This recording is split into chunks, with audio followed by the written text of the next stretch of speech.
Hello everybody and welcome back to another episode of Iron Maiden-A-Thon. This is the marathon Iron Maiden album by album review series on my channel. Make sure to like, comment, and subscribe and do all of that stuff if you want to see more videos about Iron Maiden or heavy metal, horror movies, Blu-rays, collector's items, whatever the hell you want. If you want to see more of it, make sure you comment and subscribe and like the video because it really helps me out. We have passed 100 subscribers, which is, it's a celebration. Hey, fun time.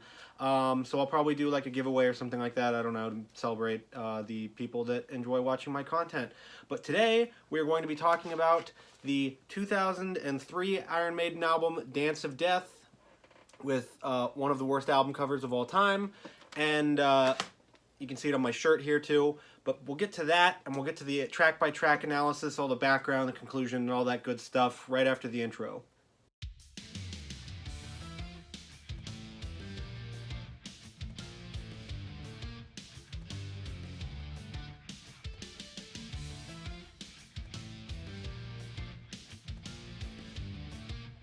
Whatever, who gives a shit? I'm talking about video games. Okay, so 3, 2, 1. Hey everybody, and welcome back from the intro. Obviously today we're talking about Dance of Death, the 2003 album from Iron Maiden, with some great music on it and a horrible, horrible, horrible album cover. But before we get into any of that, I will show you the album cover on my t-shirt once again. This is an official t-shirt from Iron Maiden. This was incredibly hard to find. It took me years to find this t-shirt. In my quest to find an official album t-shirt, or at least semi-official, because Virtual 11 is very hard to find an official album shirt for, but we found Dance of Death. Now we just need to get A Matter of Life and Death, which is, spoiler alert, the next Iron Maiden album after this one. So we'll go into Dance of Death here. It was recorded from January to February of 2003 at Sarm West in London, and it was released on September 2nd, 2003, so it's a pretty big gap in between there. Obviously, Senjutsu, the new Iron Maiden album, has a bigger gap than that, though, because they recorded that in 2019. It was produced by Caveman Kevin Shirley, and basically this album, there's not that much background on it. They're fresh off of Brave New World. They're fresh off of the Brave New World tour, which was their big coming out party, and hey, Iron Maiden's back to take over the world. So Brave New World was a great album. It was a great reunion album, and for the people out there that want to keep telling me that it's not a reunion album because nobody fucking left, it's a reunion album. Kiss my ass. They went back into the studio in 2003. They took a little break in between Brave New World's tour ending and then this album recording. It's the first Iron Maiden album to have a bunch of stuff on it. It's the first acoustic, all acoustic track. It's the first with writing credits from every member of the band, and of course it's the first and only Iron Maiden album to have double bass. There's only one track on the album that has double bass. We'll get to that one when we get to it, but there's some firsts in Iron Maiden history for you. It's another lengthy album. It's a hallmark of this sort of era of the band where you have these lengthier tracks, so you go away from the more single radio-friendly albums of the 80s and sort of part into the 90s, and then when the X Factor comes out, all that gets booted out the window and we have some longer songs. This album continues that with 3 8+ minute songs, and a bunch in the 7 and 6 minute range, and there's some in like the 3 or 4 minute range that those people that love those radio-friendly sort of single-sounding songs will love. The Dance of Death World Tour was the one supporting it. It was a very short tour compared to other, album supporting tours, really. On the album before this, or on the tour before this, they made the song Wildest Dreams made its live debut on the Give Me Ed Till I'm Dead tour. It was played sort of in the middle of the concert, so they had that song ready to go before the entire album came out, which was cool. It would have been cool to see that. I always love when bands do that, when they sort of include their new material in the middle of a sort of classic tour like Iron Maiden did. They haven't done that since, though.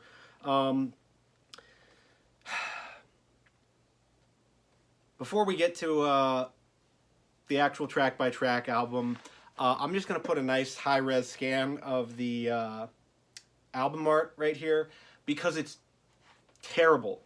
This is the worst piece of art that's ever graced anything Iron Maiden related ever. The Eddie on the middle does look cool. It could have been sort of a theme or a middle point of the whole entire artwork, and then you just have the absolute crap fest surrounding Eddie. It's embarrassing. This is really embarrassing for the band to have put this on here. I mean, it's probably why it was so hard to find a damn t-shirt with this album art on it, because it's so bad.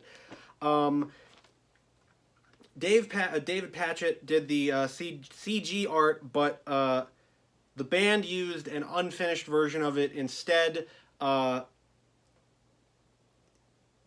So because of this, the sort of proportions of all the people or the cultists surrounding Eddie, or you can see right here, I'm dumb, but the proportions of all the cultists surrounding Eddie are really, really far off. There's people doing weird back bends and neck breaks, and their arms don't bend right, and it's just a goddamn mess. And so at the end of the day, Patchett chose to take his name off of the album's credits. He's not credited for the artwork on the in the liner notes. I'm glad to have a t-shirt with it on it, because it's kind of funny because it's so bad, but this is, for a band that has so much great artwork, this is a true low point. This is the worst album art that they've ever had on anything. Singles, whatever. They've had some bad ones too, but this is awful. Before we get to the track-by-track listing, of course, we will take a look at the CD. This one I got, I think, I want to say it like Amoeba Music. This is, I think, an original press, so it's not the remastered one with the cool Eddie on the side here. It's the brand new studio album that includes Wildest Dreams. We'll take a look on the inside.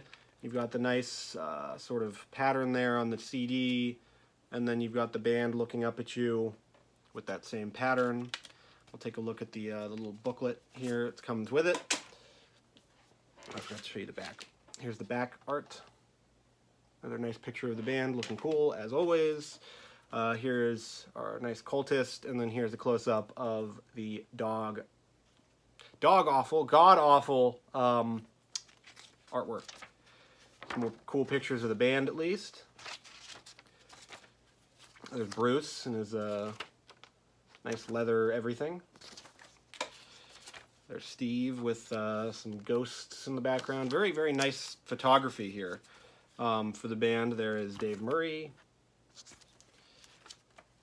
There is Yannick. There's Adrian.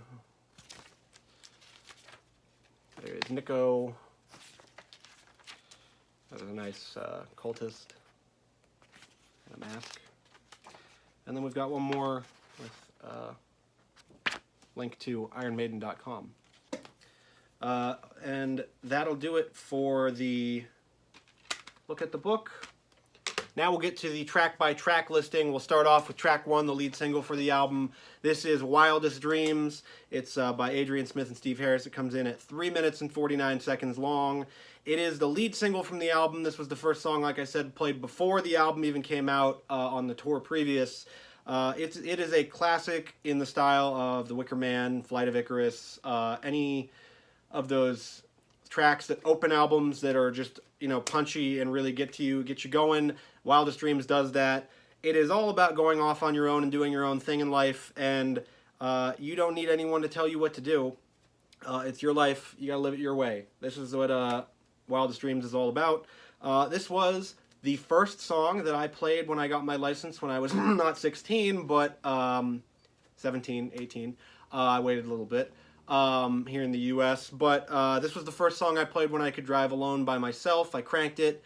Sorry, Mom and Dad, I might have sped just a little bit. Like I said, Iron Maiden is probably going to make my insurance premiums rise one of these days by playing their music really loud and driving really fast. It's a great concert opener. It's a great album opener. It's just really, really energetic and punchy, and it sticks with you long after. The music video has some pretty dated effects to it, but it's a cool look at what they were doing in 2003. And this is probably the cause of a fair share of speeding tickets out there. Wildest Dreams is truly awesome, a great way to open up Dance of Death, a great throwback sounding track for Iron Maiden, and one that'll stick with you for a long, long time after you listen to it, especially the first time. Next up, we have the second single for the album. We have Rainmaker by Dave Murray, Steve Harris, and Bruce Dickinson, coming in at 3 minutes and 48 seconds long. It is part of this starting block of 2 quicker-paced tracks on the album. It's the second single, like I said. It's about healing wounds and believing in your relationships with people. So you got to trust those people out there that you love and that you respect and that you trust. And if you're out there hurting, there's almost assuredly someone out there thinking about you. It is a great message for a song, especially when you're feeling a little bit blue or down or depressed or whatever. You know, you can pop on Rainmaker and remember that there are people out there that care for you and respect you and want you to be here on this earth. Rain is literal and metaphorical here. Every time there's rain, it clears out the crap in the sky, it clears out the crap in the streets, it clears out the crap in your head, and the Rainmaker, whatever that might be, whoever that might be, will always be there to help clear out your crap that you have going on. It's an underrated track. I wish I could hear this one live. It does get overshadowed here by some of the later tracks here because this album does have some true epics on it. But Rainmaker does get lost a little bit in the shuffle, but you shouldn't let it get lost because it's a great song with a great message. And it's very quick and punchy, just like the first track, Wildest Dreams, and I really enjoy this one, and you should too. Next up, we get to the first of the three sort of epic tracks on this album. This one doesn't come in above 8 minutes, but it is at 7 minutes and 21 seconds. That is No More Lies by Steve Harris. This one is incredibly, incredibly powerful. It's just an Iron Maiden classic. Right when you hear it. It's about someone on the door of death, and then they know that their death is coming, but death is only one step on that journey of life and through whatever else you're doing in this place we live in and this place we exist in, whatever's past it or before it or whatever. Death is only one stop.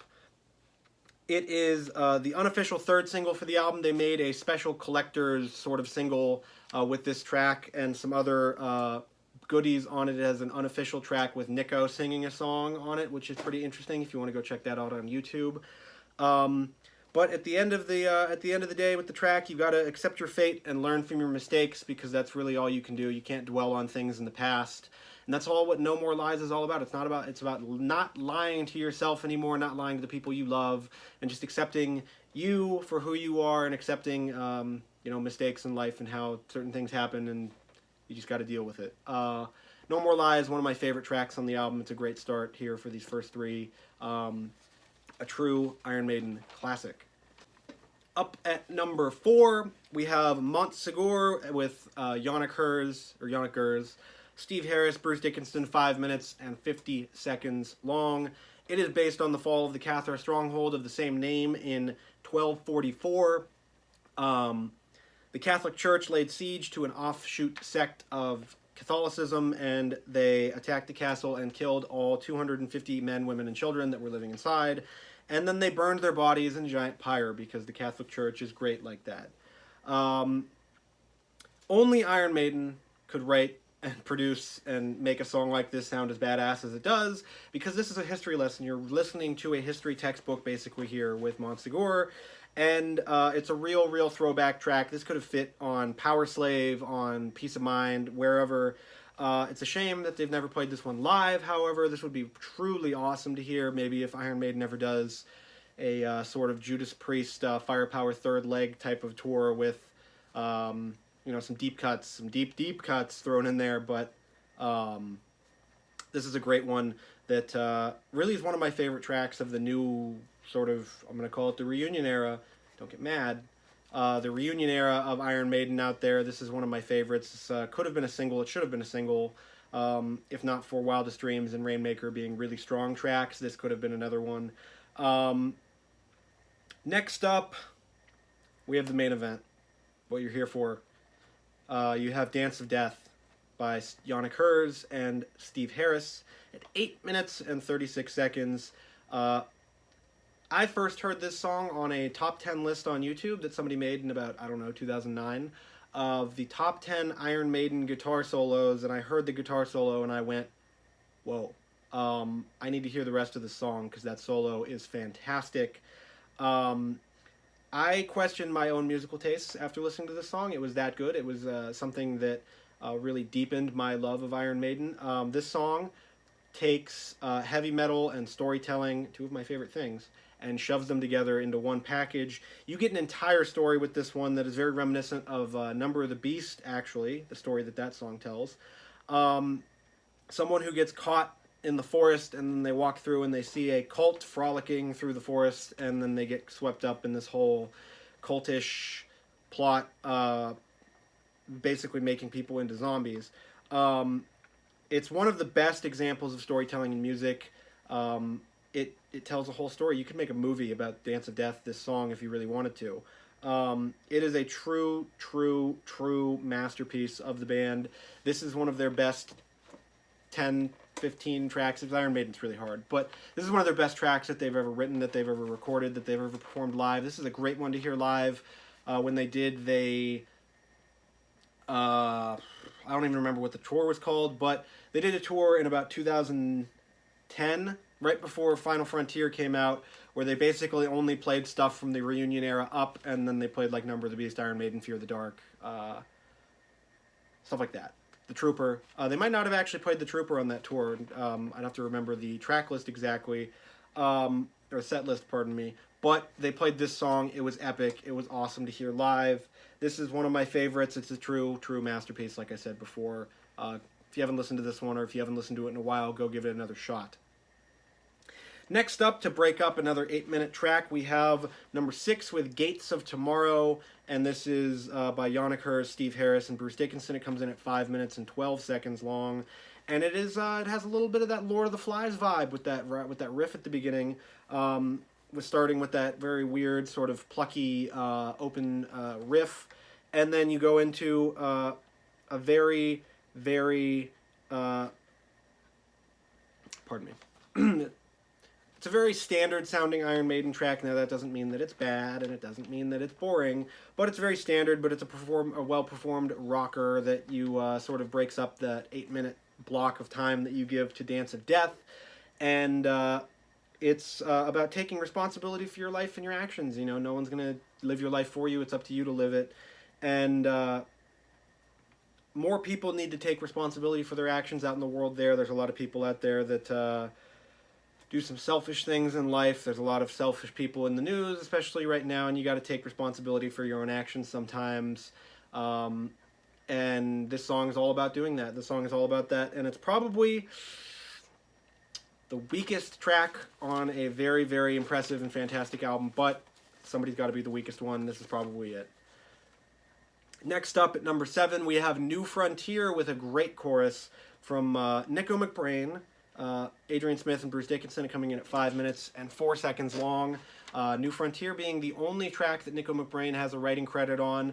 It is all about the new frontier of cloning and how that works with modern science, and how sort of that might be scary for some people. This talks about how sometimes we can go a little too far into the spectrum of science. It's all about science versus faith. Normally, I wouldn't really enjoy a song like this, especially with something that's going so far against science, because science is really what guides us in our life. You have rules, and those come from science.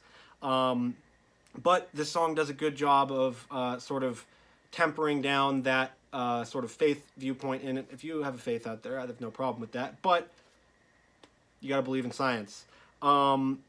This is like most Smith Dickinson songs. It's a complete earworm. It'll get stuck in your head. The chorus will be playing, hours after you hear it.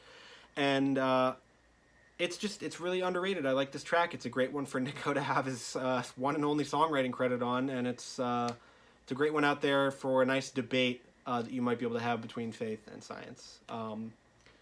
Next up, we have the co-main event of Dance of Death. You have No More Lies, Dance of Death, and of course you have number 8 by Adrian Smith and Steve Harris at 8 minutes and 27 seconds long. You have Paschendale. This track is amazing. It's about one of the bloodiest battles in the history of World War I.